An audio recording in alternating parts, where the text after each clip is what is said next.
নমস্কার সুধী প্রিয় দর্শক, ভোরের আলোয় আপনাদের স্বাগত জানিয়ে শুরু করছি সন্ধেকালীন আপডেট। বাংলা জুড়ে এখন জমিয়ে শীত, তবে অন্য ইঙ্গিতের কথাও জানাচ্ছে আবহাওয়া দপ্তর। তাই আজ আপনাদের সামনে তুলে ধরব আবহাওয়া দপ্তরের সর্বশেষ আপডেটে কি জানানো হয়েছে, শীত নিয়ে কি জানিয়েছে, পাশাপাশি নতুন করে আবহাওয়ায় কোনো পরিবর্তন আসতে পারে কিনা, সামনেই সরস্বতী পুজো, সেই সরস্বতী পুজোয় বৃষ্টিপাতের সম্ভাবনা আছে কিনা, সমস্ত কিছু সংক্ষিপ্তভাবে আজ আপনাদের সামনে এই ভিডিওর মাধ্যমে তুলে ধরার চেষ্টা করব। অবশ্যই ভিডিওর শেষ পর্যন্ত দেখতে অনুরোধ করব, পাশাপাশি নতুন বন্ধুদের কাছে রিকোয়েস্ট করব চ্যানেলটি সাবস্ক্রাইব করে রাখার জন্য। দেখে নিন আজকের লেটেস্ট আপডেটে কি জানিয়েছে আবহাওয়া দপ্তর। দ্রুত হাওয়া বদলের ইঙ্গিত দিয়েছে আলিপুর আবহাওয়া দপ্তর। আর বোধহয় ধরে রাখা যাবে না, এবার উধাও হবে শীত। এর মধ্যে আবার বৃষ্টির পূর্বাভাস রয়েছে দক্ষিণবঙ্গে। সরস্বতী পুজোর দিন বৃষ্টি হতে পারে বলে জানানো হয়েছে। ঘূর্ণাবর্তের জেরে বেশ কয়েকটি জেলায় হালকা বৃষ্টিপাতের সম্ভাবনা থাকছে। মাঝখানে শীত গত দুদিন বেশ কিছুটা উধাও হয়ে গিয়েছিল, কিন্তু আবারও নতুন করে শীতের একটা আমেজ ফিরে পেয়েছে বঙ্গবাসী। তাই আজ সকালে স্বস্তি পেয়েছেন অনেকে। ভোরের হিমেল হাওয়ায় জানান দিয়েছে শীত এখনও আছে মেঘের ভোরে, তাই আবার কেঁপে উঠলেন বাংলার মানুষ। বাংলা জুড়ে তাপমাত্রার পারদ অনেকটা কমেছে বলে আলিপুর আবহাওয়া দপ্তরের সূত্রে খবর। এক ধাক্কায় 2 থেকে 5 ডিগ্রি কমে গিয়েছে তাপমাত্রা, ফলে ভোরের দিকে ভালোই ঠান্ডা অনুভব করা গিয়েছে। বেলা বাড়ার সঙ্গে সঙ্গে রোদ উঠলেও হিমেল হাওয়া কিন্তু বেশ বোঝাই যাচ্ছে। তবে এমন আবহাওয়া বেশি দিন থাকবে না বলে জানিয়েছে আলিপুর আবহাওয়া দপ্তর। দ্রুত হাওয়া বদলের ইঙ্গিত দিয়েছে তারা জানাচ্ছে এবার উধাও হবে শীত। এর মধ্যে আবার বৃষ্টিরও পূর্বাভাস দিয়েছে দক্ষিণবঙ্গে। সরস্বতী পুজোর দিন বৃষ্টি হতে পারে বলে জানানো হয়েছে, তবে ঠান্ডা আর থাকবে না, গরম বাড়বে বলে মনে করছেন আবহাওয়া অধিদপ্তর। আগামী সপ্তাহে বুধবার সরস্বতী পুজো, তার মধ্যেই আবহাওয়া বদলে যাওয়ার সম্ভাবনা রয়েছে। রাত তো বটে, দিনেও বেড়ে যাবে তাপমাত্রার পারদ। সরস্বতী পুজোতে 20 ডিগ্রিতে পৌঁছে যেতে পারে কলকাতার সর্বনিম্ন তাপমাত্রা। সর্বোচ্চ তাপমাত্রা থাকতে পারে 28 থেকে 29 ডিগ্রির আশেপাশে। আজ শুক্রবার কলকাতায় সর্বনিম্ন তাপমাত্রা 15.2 ডিগ্রি সেলসিয়াস। এদিকে আজ দক্ষিণবঙ্গের জেলাগুলিতে আবহাওয়া কেমন থাকতে পারে সে বিষয়ে আলিপুর আবহাওয়া দপ্তরের তরফে জানানো হয়েছে। দক্ষিণবঙ্গের কোনো জেলায় বৃষ্টি হবে না, অর্থাৎ শুষ্কই থাকবে আবহাওয়া। উত্তর 24 পরগনা, দক্ষিণ 24 পরগনা, পূর্ব মেদিনীপুর, হাওড়া, কলকাতা, হুগলি, পুরুলিয়া, ঝাড়গ্রাম, পশ্চিম মেদিনীপুর, বাঁকুড়া, পশ্চিম বর্ধমান, পূর্ব বর্ধমান, বীরভূম, মুর্শিদাবাদ এবং নদিয়াতে শুষ্ক আবহাওয়াই থাকবে। পাশাপাশি উত্তরবঙ্গের আবহাওয়ার ক্ষেত্রে আলিপুর আবহাওয়া দপ্তর জানিয়েছে দার্জিলিং, জলপাইগুড়ি, কালিম্পং, আলিপুরদুয়ার, কুচবিহার, উত্তর দিনাজপুর, দক্ষিণ দিনাজপুর, মালদাহর কোথাও বৃষ্টিপাত হবে না বলে জানানো হয়েছে। তবে পাহাড়ে তুষারপাতেরও কোনো সম্ভাবনা নেই আজ, ইঙ্গিত আবহাওয়া দপ্তরের। তবে আগামীকাল শনিবারও আজকের মতো রাজ্যের সব জেলা যেমন দার্জিলিং, জলপাইগুড়ি, কালিম্পং, আলিপুরদুয়ার, কুচবিহার সহ উত্তর দিনাজপুর, দক্ষিণ দিনাজপুর, মালদহ, এদিকে দক্ষিণে উত্তর 24 পরগনা, দক্ষিণ 24 পরগনা সহ সমস্ত জেলাতেই থেকে মাঝারি কুয়াশা থাকতে পারে বলে জানানো হয়েছে।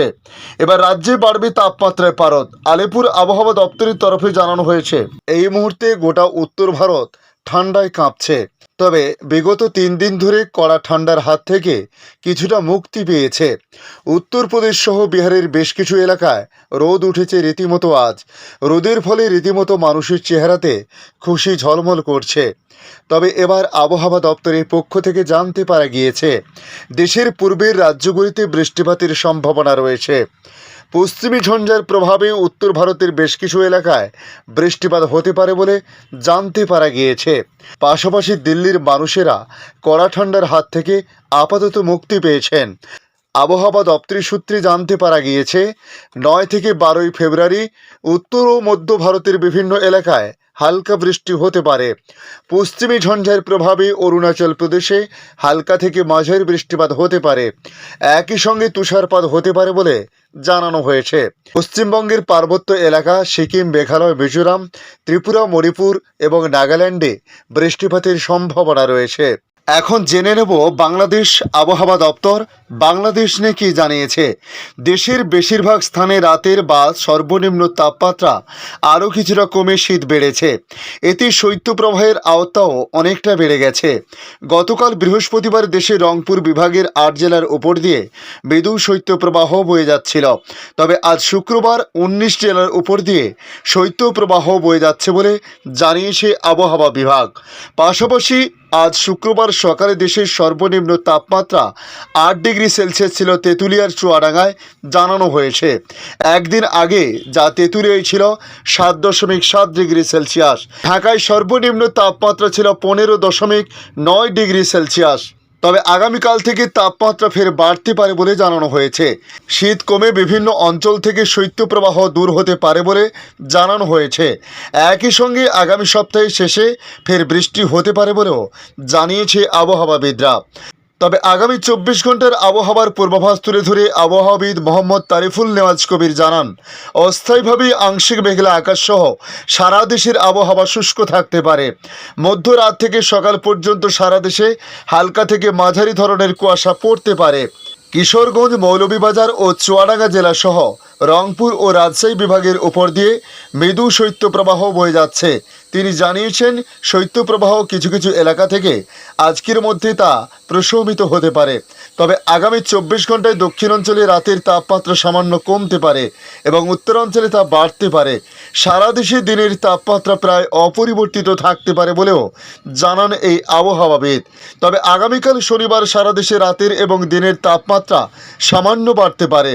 তবে রবিবার সারা দেশে রাত এবং দিনের তাপমাত্রা ১ থেকে ২ ডিগ্রি সেলসিয়াস বাড়তে পারে। পরবর্তী ৫ দিনের তাপমাত্রা আরও বাড়তে পারে এবং বৃষ্টিপাতের প্রবণতা রয়েছে বলে জানিয়েছে আবহাওয়া অধিদপ্তর। ধন্যবাদ সম্পূর্ণ ভিডিওটি দেখার জন্য। ভালো লাগলে লাইক, শেয়ার, কমেন্ট করবেন। কমেন্টে অবশ্যই জানাবেন আপনার এলাকার নাম। বর্তমান সেখানকার আবহাওয়ার পরিস্থিতি কী রয়েছে তা জানাতে ভুলবেন না। পাশাপাশি আপনারা কোথা থেকে ভিডিওটি দেখছেন অবশ্যই কমেন্ট করে জানাতে পারেন। তার সঙ্গে যেসব নতুন বন্ধুরা এখনো পর্যন্ত চ্যানেলটিকে সাবস্ক্রাইব করেননি তাদের কাছে আবারও রিকোয়েস্ট করব, চ্যানেলটি সাবস্ক্রাইব করে রাখুন। তাহলে পরবর্তী গুরুত্বপূর্ণ আপডেটগুলি অতি সহজে আপনাদের কাছে পৌঁছে যাবে। ভালো থাকুন, সুস্থ থাকুন। ধন্যবাদ।